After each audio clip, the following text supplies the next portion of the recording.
Test.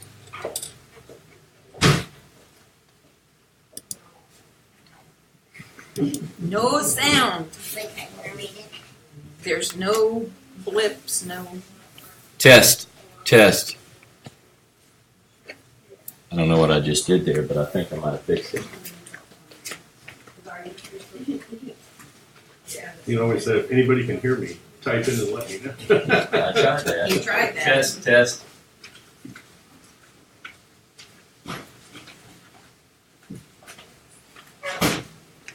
We are live now. And it looks like we do have sound, so thank you for your patience. Want to make sure that we're going out. Looks like we are. So if the sound is not perfect, if the video is not perfect, I can't do anything about it. So Dave is a little under the weather today. He's not feeling well. He's not with us. He is at the house, hopefully resting. And so I ask that you keep him in your prayers. Thank you very much for that. So let's get started. Shabbat Shalom and welcome to our Sabbath morning service. A couple of things before we get started. Number one, most of you are very aware, if you've watched anything on television, about the tragedy that took place in Las Vegas. So we know that many people are in a very bad place. We know that there were people who were killed. Obviously, many people lost their lives, and would like to keep the family members of the victims in our prayers during this time. And then the other thing is, if you haven't heard, we are preparing for Hurricane Nate. It sounds like it's going to be maybe a level 2 hurricane, and it's expected to hit east of us a little bit. But you know, it's kind of hard to predict those big things, so we're sort of hoping. Now, today I'm going to be talking about Tabernacles. I'm going to be talking about Sukkot. And I did want to add one thing before we get started. When Dave drew up the plan for our Sukkah, he was telling me everything about it. One of the things that he said was, we need to get something to anchor it down. And I said, my goodness, Dave, I mean, this thing's plenty heavy. I wouldn't worry about that. I mean, what do you think, a hurricane or something's coming? And he said, well, you just never know. And I kind of laughed that off. And it looks like maybe Dave might have had some insight. So we're keeping an eye on our Sukkah right outside the door. If for any reason you look out there and it's not there, let me know, because we'll probably need to chase down parts and pieces. So, Chag Sameach, which translated roughly is happy festival, joyful festival. A Chag means literally in Hebrew to whirl, to dance. And so a Chag is a festival, but just the reason, if you think about it, it was called a Chag. It indicates by the very nature of the name that it was supposed to be fun. So everyone should have fun, especially at this particular festival, which we'll talk about today. But this is a time when I would greet you and say a joyous festival to you and yours. We're in the middle of festival season. Specifically, we're in the midst of the Feast of Sukkot. Sukkot is called variously Tabernacles, booths, shelters. The idea, which we'll talk about today, is that this is a very informal structure in which people will dwell for 7 days, unless there's a hurricane, and then I guess you get a bye if you don't stay in a sukkah. But nonetheless, I did want to read to you sort of a description of what a sukkah ought to be. So this is from Hertz's commentary. The Rabbi J.H. Hertz was the rabbi of Great Britain, and this is his commentary on the Pentateuch, and he says the following. The Hebrew sukkah represents a hastily constructed, you just think about ours as I read this, an unsubstantial edifice, such as the Israelites must have set up during the wanderings in the wilderness. In addition to its historical associations, reminding the Israelite of the divine protection during the desert journey, the command to dwell in booths has also a religious signification. Man ought to remember his evil days and his days of prosperity. He'll thereby be induced to thank God repeatedly to lead a modest and humble life. We therefore, on Tabernacles, leave our homes in order to dwell in booths. We shall thereby remember that this has once been our condition. So the idea is sort of to bring back, the nostalgia of the wilderness journey when God protected his people, but at the same time, it brings about this idea of humility. You know, many of us have nice homes and wonderful things, but by pulling away from those things and going into sort of a primitive state, it's just a lot better. It kind of makes us humble. It brings us down to earth, if you will. Now, this festival was considered so great that it ultimately became known as and called by the term the feast. In other words, there are a lot of festivals, there are a lot of feasts, but this particular festival came to be called the feast. Now there's several texts in the Torah that provide details about this particular feast, and I'm going to go through those just so you kind of get a feel for what the Torah has to say about this feast. So if you look with me to the book of Leviticus chapter 23, and I'm just going to read a few verses because these are the text.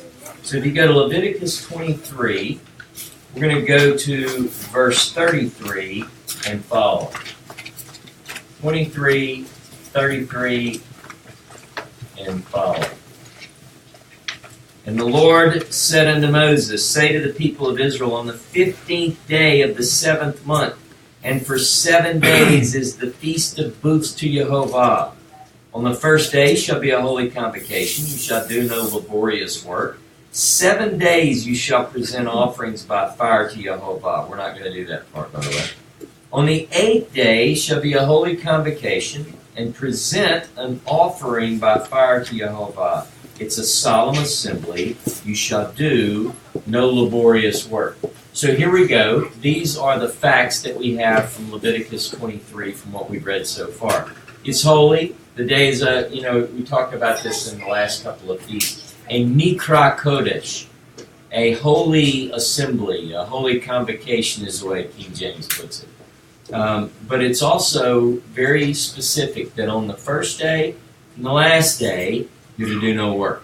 All right, those are the rules that we have so far. Now, if you go down to verse 39, on the 15th day of the 7th month, when you gathered in the produce of the land, you shall keep the feast of Jehovah 7 days. On the first day shall be a day of solemn rest, and on the 8th day shall be a solemn rest. You shall keep on the first day the fruit of goodly trees, branches of palm trees, boughs of leafy trees, willows of the brook, and you shall rejoice before Jehovah your God 7 days. You shall keep it as a feast to Jehovah 7 days. In the year, it's a statute forever throughout your generations, you shall keep it in the 7th month. So we're in the 7th month. All right? You shall dwell in booth for 7 days. All that are native in Israel shall dwell in booths, that your generations may know that I made the people of Israel dwell in booths when I brought them out of the land of Egypt. I am Jehovah your God. So notice now we get a little bit better idea of when.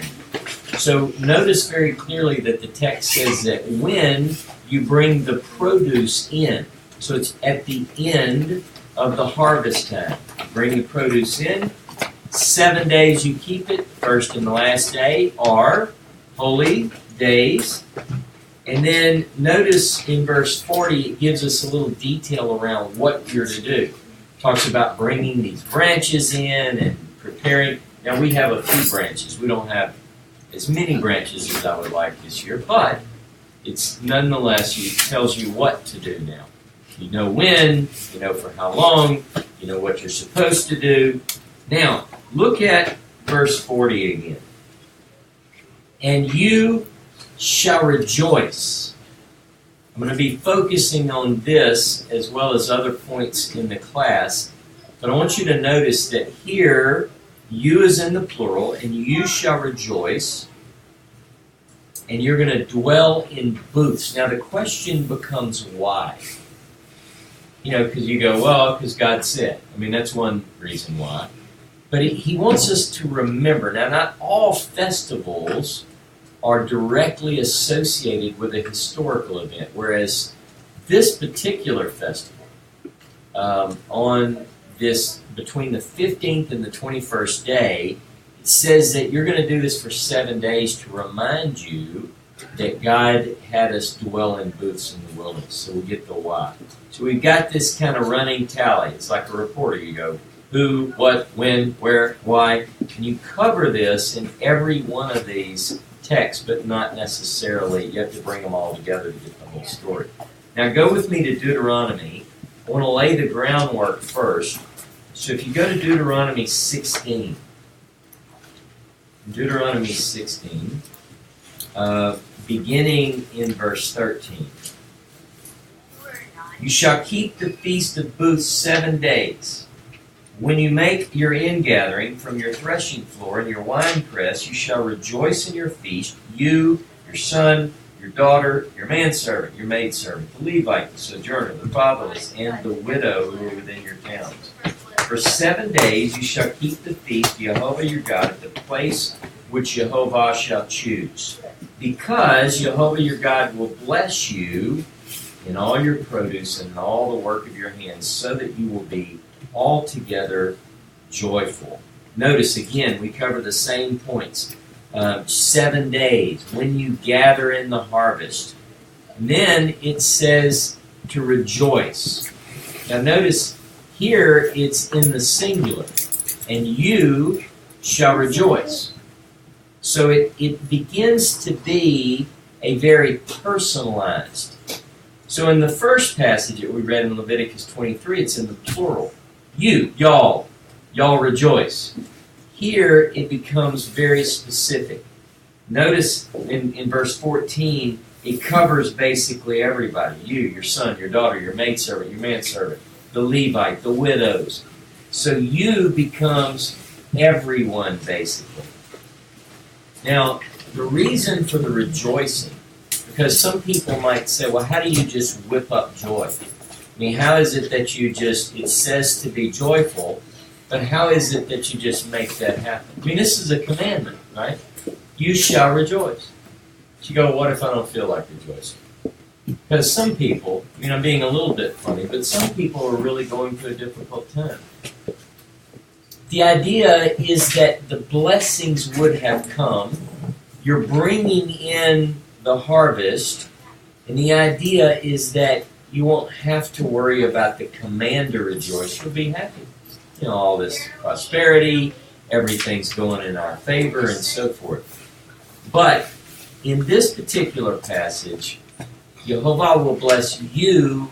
All of the pronouns are in the singular. So again, Deuteronomy 16 brings it down to the individual, which I think is very important. Now, you shall only rejoice. Now, how did you look at your own translation? You don't have to holler it out, but in verse 15, my translation says, so that you will be altogether joyful. The end of verse 15 of Deuteronomy 16. So in Hebrew, the idea is that this indicates only joy.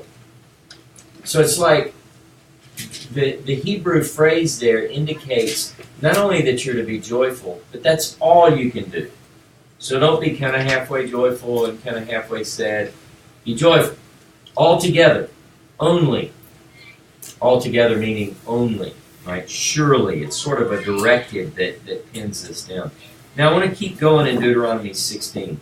Again, I'm just laying the groundwork. In verse 16, it continues. Let's scroll this up.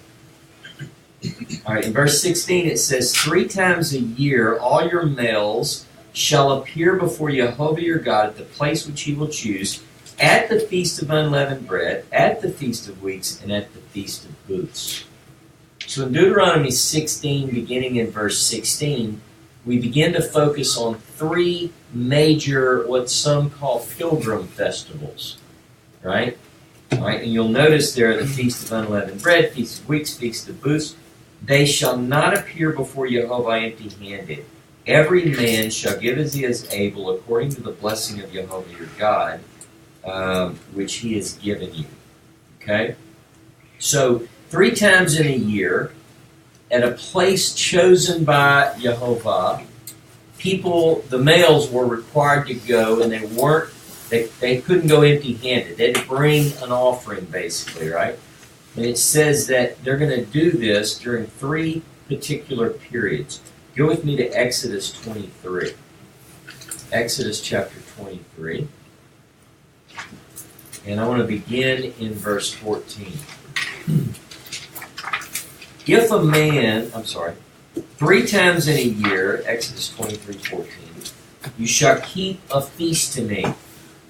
You shall keep the feast of unleavened bread, as I commanded you. You shall eat unleavened bread for 7 days at the appointed time in the month of Aviv, for in it you came out of Egypt. None shall appear before me empty-handed. Listen to the themes. You shall keep the feast of harvest, of the first fruits of your labor, of what you sow in the field. You shall keep the feast of ingathering at the end of the year, when you gather in from the field the fruit of your labor. 3 times in the year shall all your males appear before the Lord your God. Now, I wanted to draw your attention to this particular passage, because in Deuteronomy 16, the 3rd feast is clearly called the Feast of Booths. Here, notice, it's called the Feast of Ingathering. All right? Notice it also says at the end of the year. So you have to ask yourself, why is this called the end of the year? The new year begins, according to Exodus 12, in the spring. This is the fall. This isn't the end of the year. What is this? This is sort of mid-year, I guess you would say. Now, the reason is because the translation's not that good. The Feast of Ingathering is called Hag HaAsaf. Now, Asaf is to gather, right? So this is the whirling, the dance, the festival of the ingathering.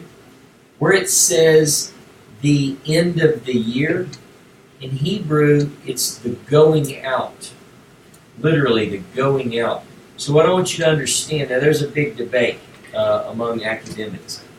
You know, and you've heard that there are these 2 New Years, according to the Talmud, there are 4.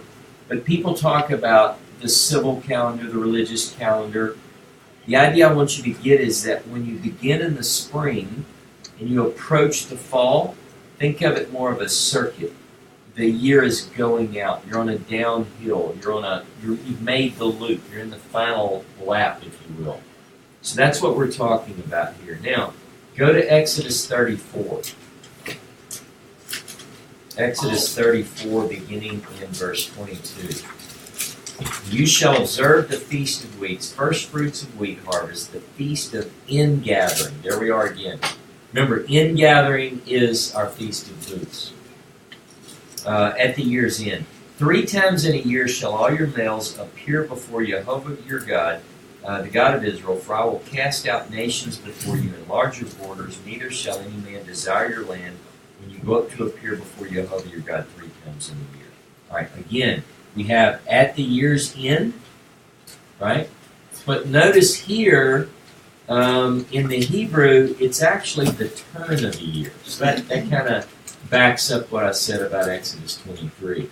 The idea is that you've reached the fall, you're headed back. It's the turn of the year, it's the going out of the year, and it's a time of harvest. So, something happened during this particular feast, aside from being commanded to be joyful, and only joyful, besides the fact that you've brought in the harvest, the ingathering is taking place. The other thing that takes place is instruction. Go with me to Deuteronomy 31. We're going to talk about these things in the dialogue. If you go to Deuteronomy 31, beginning in verse 10, and Moses commanded them, Deuteronomy 31:10, at the end of every 7 years, at the set time of the year of release, at the Feast of Booths. This is very specific, right? You see that? When all Israel comes to appear before Jehovah, your Elohim, at the place which he will choose, you will read this instruction, this Torah, before all Israel in their hearing. Assemble the people, men, women, little ones, the sojourner within your towns, that they may hear and learn to fear Jehovah your God, and be careful to do all the words of this law, that their children who have not known it may hear and learn to fear Jehovah your God, as long as you live in the land which you're going over the Jordan to possess it. Now here's the thing. During Sukkot, during the Festival of Booths, the Feast of Ingathering, at the turn of the year, at the going out of the year, every 7 years, right? It's like clockwork. You can put it down at the 7th year, you're to bring everybody together. Now they're going to be together anyway, because it's one of the 3 times when the people go up to Jerusalem and so forth. But notice this is everybody. You bring them all together, and they would read the entirety of the instructions of Moses for a very important reason. Because what happens if they haven't heard it? What if you were someone who didn't bring your family up in this, and you're beginning to enter into this, and you need them to know, but they don't know? So you bring them, and every 7 years they would get this. So it's sort of an educational enterprise. The people would hear it. They would learn to fear God. Now, I also wanted to touch on a pattern. You're going to read it in their hearing, and they're going to learn to observe it. Now, years ago I taught on this, but I found a pattern that's in Deuteronomy. It's only in Deuteronomy, that 4 verbs always occur in the same order. Listen, learn, guard, and do. So if you notice here, we have listen, they will hear it, there's listen, and learn to fear, all right, so you got listen and learn, and be guardful to do, be careful to do in Hebrew, to be guardful to do it. So those verbs in that order occur in a pattern throughout the Torah, and this is one of those examples. Now, I want to go through a couple of things with you as I get into the teaching. This practice of coming together every year and rejoicing in the harvest and so forth, as important as it sounds when you read it in the Torah, you would think that you would read about this happening in the biblical literature. But we don't. From Deuteronomy, you go all the way through the prophets, from Joshua, Judges, you work your way all the way through, and we never read about this particular festival. Not until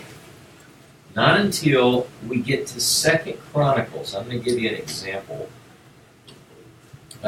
In 2 Chronicles, chapter 8, I'm not going to read but a couple of passages here. And notice what it says. Verse 12, 2 Chronicles 12. Solomon offered up burnt offerings to Jehovah upon the altar of Jehovah, which he built before the vestibule, as the duty of each day required, according to the commandment of Moses, for the Sabbaths, the new moons, and the 3 annual festivals, the Feast of Unleavened Bread, the Feast of Weeks, and the Feast of Tabernacles. That's it. There's a brief mention, nothing about joy, nothing about the harvest, so to speak. The only thing it says is just in passing. Oh, and by the way, Solomon offered all the offerings that he was supposed to. He ticked them off the list as Moses commanded. Now, if you look at Ezra, in the book of Ezra, there's one other brief mention, just so you have these in your notes. In Ezra chapter 3, verse 4. And they kept the feast of booths as it is written, and offered the daily burnt offerings by number according to the ordinance as each day required, and so forth and so forth. Now, but when is Ezra? Like, you pass through the time of the judges, you go to the captivity. I mean, we're talking about late. We have these two passing references. Now, but something happens. After a long period, now some might say, well, I don't know, maybe they did it and it just wasn't recorded, Ross. Maybe you're straining in a net and swallowing a camel. Maybe you're pushing the envelope too hard, something like that. And I don't think so. But we're going to keep going. So if you look at the book of Nehemiah, chapter 8, and just to kind of give you the context, in verse 1 of chapter 8, this records from 1 to 12, chapter 8, verse 1 through 12, records how there was this time where they came together. Ezra gets out the Torah scroll. He goes up where he's lifted up in front of the people, and he reads from the Torah scroll. There's a bunch of weeping, and people are just, because they haven't heard it in a while, right? And there's sort of a revival atmosphere there. And they have the leadership telling them, don't weep and mourn, be joyful. Just rejoice. Don't mourn. Now, I want to show you why that is. Now, actually, let's look. If you hit it, verse 10, he says, do not be grieved, for the joy of the Lord is your strength. Right? That's a good phrase, right? That's a different word, joy, by the way. It's not simcha, but it is, nonetheless, it's talking about the joy, God's joy. John wrote a piece on this a little bit. If you don't have that joy, if you don't have God in your life, during times that we experience, sometimes it's a little bit tough, right? The joy of the Lord is your strength. Be quiet, for this day is holy. Don't be grieved. They're like sobbing. He's telling them, don't do that. Now, go to verse 13. Now, this is the 7th month, by the way. So they just heard the Torah read, and notice what they do. On the 2nd day, the heads of the fathers' houses of all the people with the priests and the Levites came together to Ezra the scribe in order to study the words of the Torah. And they found it written in the Torah that Jehovah had commanded by Moses that the people of Israel should dwell in booths during the feast of the 7th month. So think about it. These people, they have been in the dispersion. They come back and they hear this. Notice what they say. Because they're like, can you imagine? They're like, hey, it's the 7th month now. We should be going out getting leafy trees and building a sukkah out of PVC. Or whatever. And that they should publish and proclaim in all their towns and in Jerusalem. Go out to the hills and bring branches of olive, wild olive, myrtle, palm, and other leafy trees, and make booths as it is written. So the people went out and brought them and made booths for themselves, each on his roof, and in the courts, and in the courts of the house of God, in the square of the water gate, and in the square of the gate of Ephraim, and in all the assembly of those who had returned from the captivity, made booths, and dwelt in the booths, for from the days of Jeshua, now I'm going to talk about this name in a minute, the son of Nun, to that day the people of Israel had not done so. Now, who is Jeshua, the son of Nun? And there was very great rejoicing. All right, so they kept the feast for 7 days and so forth.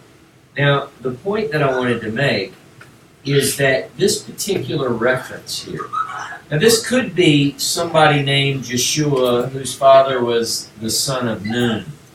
In the book of Ezra and Nehemiah, we do have someone named Jeshua who go into tense. Now look with me at Numbers chapter 24. Numbers 24, this is a pagan prophet I'm about to read from. A pagan prophet who's mentioned in the Torah, the prophets, and the writings. His words are read in synagogues around the world quite frequently, and this is one of those phrases. How fair are your tents, O Jacob, your encampments, O Israel. Bilam, popularly known in the southern U.S. as Balaam, looks out over Israel as they're encamped. And he says, Ma tovu ohaleka Yaakov mishkanoteka Yisrael. How good are your tents, O Jacob. Now, what was he there for? He was there to curse them. But instead, he looks out over this group and he sees how good their tents are. They didn't mean like, man, they're all in a row. I can imagine it probably wasn't that orderly. But there was something that he saw that caused him to say, Ma tovu. I want you to look at, with me, I want to pick up on this idea just for a moment. The question becomes, what is good? In Hebrew, to say what is good, you say matov. Matovu is from the same basic word structure, right? It's the same words. Go with me to Psalm 133. Psalm 133. A lot of you know this off the top of your head. Psalm 133. Behold, how good. You know, in Hebrew, that's Hinei matov. So, what is good and pleasant? How good and pleasant it is when brothers dwell together in unity. It's like the precious oil upon the head running down upon the beard of Aaron. See, this is an anointed passage, right? It's talking about the anointing of Aaron running down on the collar of his robes. It's like the dew of Hermon, which falls on the mountains of Zion. For there Jehovah has commanded the blessing, life forevermore. Matov. Now there's one other passage that contains Matov. Go with me to Micah chapter 6. Micah chapter 6. Verse 6. With what shall I come before Jehovah and bow myself before God on high? Shall I come before him with burnt offerings and calves a year old? Will Jehovah be pleased with thousands of rams, with 10,000 rivers of oil? Shall I give my firstborn for my transgression, the fruit of my body for the sin of my soul? He's shown you, O man, what is good, Matov. And what does God ask of you but to do justice, to love loving kindness, and to walk humbly with your God? Now, the common features, if you think about this, what is good? We have tents, and we have dwelling in tents. Maybe I'm looking at the rain outside. Maybe not today for some of you, but generally the weather is perfect this time of year. It's cool, as cool as you can expect in southern Louisiana. But tents, Bilam says this is good. When Israel dwells together in tents. What else is good? Dwelling together in unity. And then to do justice, to love loving kindness, and to walk humbly with your God. These things are good things. And I want to tie it all together. There's no better place to bring these elements together than in the wilderness. Look at Hosea chapter 2. Hosea chapter 2, and look at verse 14.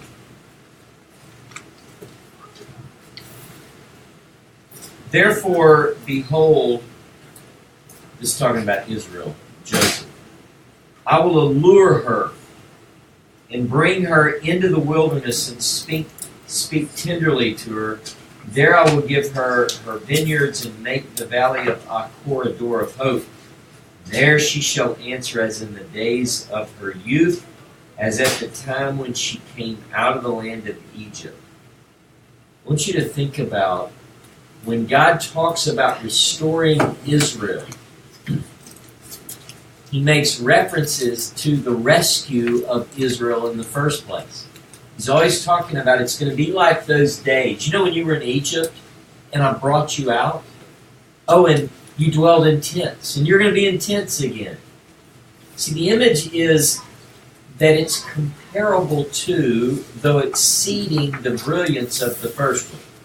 In fact, Jeremiah 16, Jeremiah 23, all these passages say that the latter Exodus will be so much greater than the former that you won't even talk about it anymore. But it's going to be similar in a way. Tents, wilderness, these themes. It's going to be like Egypt when you came out of Egypt. In fact, in Micah chapter 7, we won't go there, talks about this redemption. He'll show him marvelous things, just like Egypt. So we expect miracles, like seas splitting open, and that's what the biblical writers want us to get from it. So when we talk about Sukkah and Sukkot in the future, I often think about, you can't help but think about Zechariah. So I want you to go to Zechariah 14. Now, Zechariah 14 is sort of a latter-day prophecy. And you know how you get that? Because you read it and you go, that hadn't happened yet.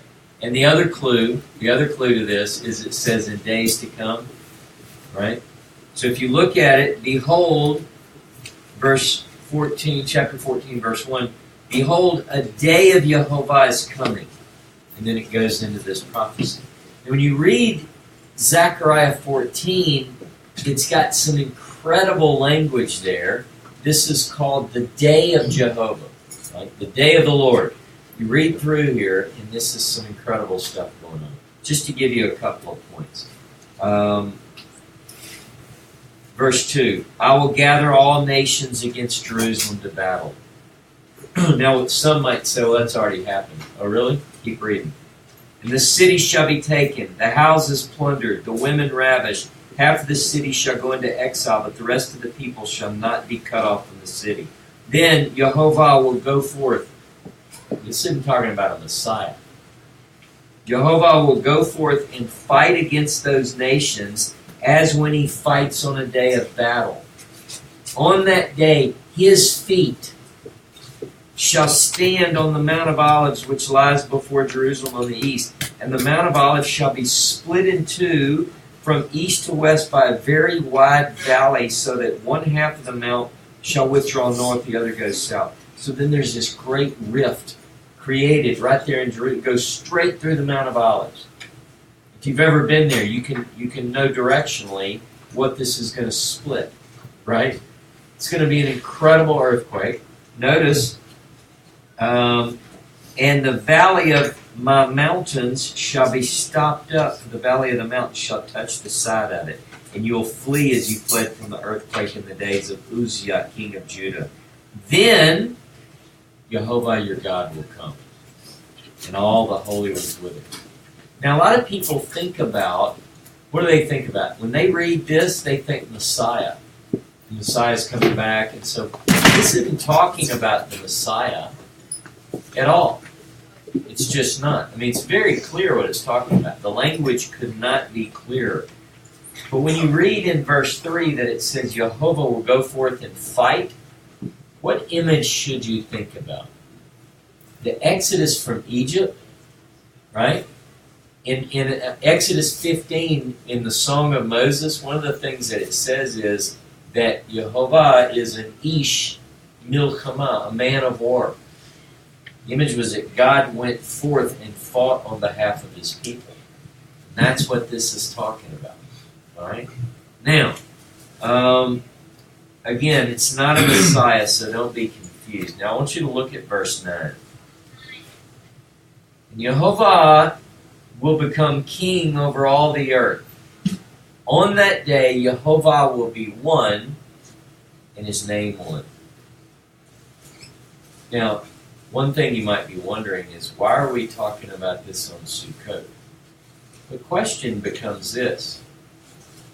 Why is it that Zechariah 14 is one of the texts that's read in synagogues around the world on Sukkot? During Sukkot, this is read. Now, if you just heard that verse 9, what we tend to think about Deuteronomy 6:4 is the famous one-verse edition of the Shema, Hear, O Israel. Hear, O Israel, the Lord our God, the Lord is one. Well, but that's not the case among the nations. God is not one among the nations. We were talking last night in other places in the world, you go and they have people who are worshiping other gods, not other places. You go to other places in this city, probably, and people are worshiping other gods. There are other gods being worshipped.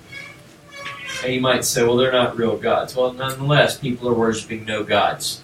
They're worshiping other no gods and not the God of Abraham, Isaac, and Jacob. But this looks forward to a time when that will be no more. Now, it's not the case now. But what I want to show you is that during the time of ingathering, the prophetic ingathering, the bringing back of Jacob, the next Exodus, what was the purpose of the Exodus, by the way? You know, it says that all nations will know my name.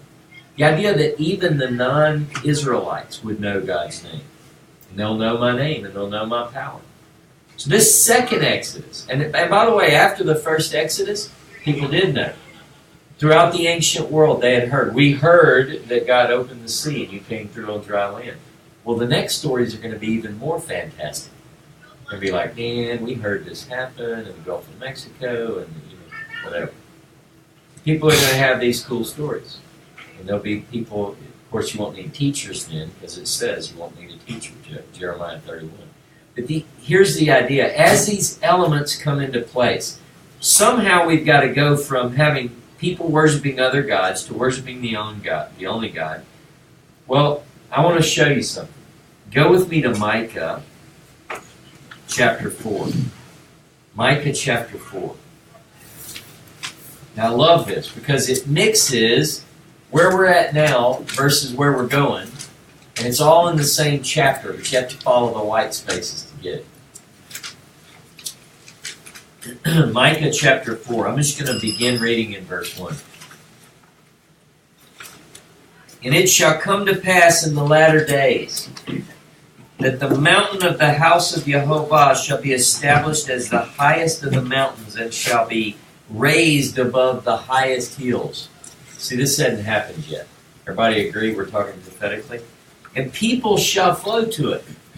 And many nations will come and say, come, let us go up to the mountain of the house, up to the mountain of Jehovah, to the house of the God of Jacob, that he may teach us his ways, and we will walk in his paths. For out of Zion shall go forth the Torah, and the word of Jehovah from Jerusalem. He will judge many people and shall decide for strong nations afar off. And they shall beat their swords into plowshares, their spears into pruning hooks. Nation will not lift up sword against nation, neither shall they learn war anymore. Everybody say amen, right? Amen. But they shall sit every man under his vine and under his fig tree, and none shall make them afraid, for the mouth of Jehovah has spoken. That's a prediction of where we're going. Now, where are we at right now? There's a white space there in the Hebrew, by the way. You know what the next verse says? Watch this. For all the people, each walk in the name of its God. But we will walk in the name of Jehovah our God forever and ever. You get that? So like right now, people are walking in the name of other gods. But that's going to go away. Watch this. If you go to verse 6, in that day, so that something's going to cause this to change, says Jehovah, I'll assemble the lame, that we're talking about the gathering, and gather those who've been driven away and those whom I have afflicted. The lame I will make the remnant, and those who are cast off a strong nation, and Jehovah will reign over them in Mount Zion. That's Zechariah 14. You see how the two go together. It's an overlap. It's a picture of where we're at now, what's going on, and how these things come together to bring about something quite incredible. If you look down at verse 11. Many nations are assembled against you. That's Zechariah 14. You see how the connection? It's easy to do this if you just follow the words and phrases. And notice what they're saying. Let her be profaned and let our eyes gaze upon Zion. But they don't know the thoughts of Jehovah. They do not understand his plan, that he has gathered them as sheaves to a threshing floor. So we're talking about an ingathering, a massive ingathering. Now, a couple of things are being gathered. All these enemies are being gathered against Jerusalem and against the people of God, but simultaneously God's people are being assembled.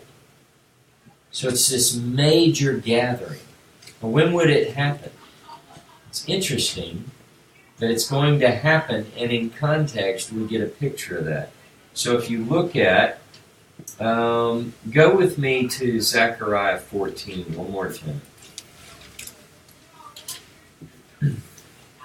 Zechariah 14, I'm not going to read every detail of what happens in the plague that comes and all that. Read this for your own enjoyment later. I'm going to begin in verse 16.